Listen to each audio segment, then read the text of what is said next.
పొన్నాడు రమేష్ అంటేనే బుల్లెట్ లాగా ఉంటుంది. ఆయన వాయిస్ అట్లే పనిదారు అట్లే అతను కూడా దొడ్డి కొమ్మల గురించి 2 నిమిషాలు మీకు వివరిస్తాడని తెలియపరుస్తున్నాం. జై కుర్మా, జై కుర్మా. అందరు చెప్తే బాగుంటుందమ్మా. జై కుర్మా, జై కుర్మా, జై కుర్మా, జై కుర్మా. నా పేరు వన్నాడి రమేష్ కుర్మా, హైదరాబాద్లో ఉంటా. నేను కుర్మా సంఘం వర్కింగ్ ప్రెసిడెంట్గా బాధ్యతలు చేపడుతున్నా. ఏదైతే కడవెండి గ్రామంలో రజాకారులకు పోరాడి నిలిచిన మన దొడ్డి కొమరయ్య గారు చాలా మంచి మనిషి. అదిగాక మన కులంలో పుట్టినందుకు మనం చాలా సంతోషించాలి.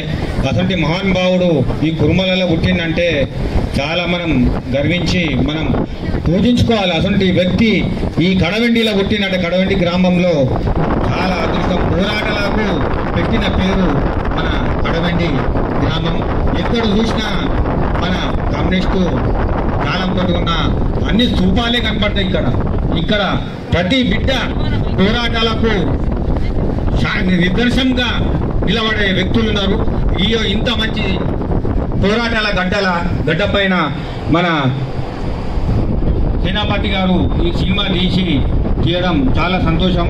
మాకు తెలంగాణ రాష్ట్ర కుర్మలే కాకుండా యావత్ భారతదేశంలోని మన షెఫర్డ్ ఇండియా అంటారు. భారతదేశంలో మన గొర్రె కాపర్లని షెఫర్డ్ ఇండియా అని అంటారు.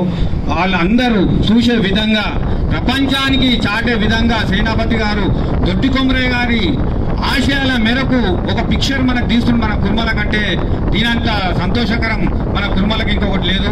ఎందుకంటే ప్రపంచ దేశాలు చూసే విధంగా ఈ యొక్క సినిమాని చిత్రీకరిస్తున్నారు. మన సేనాపతి గారికి ఈ సినిమా తీస్తున్నందుకు సేనాపతి గారికి మనస్ఫూర్తిగా అభినందిస్తూ నా కుర్మ సంఘం జాతి తరఫున ఆయనకు శతకోటి వందనాలు తెలియజేస్తూ, ఏది లోటుపాట్లున్నా మన కడవెండి గురించి, మన కడవెండి బిడ్డలందరూ సహాయ సహకారాలు అందిస్తూ సేనాపతికి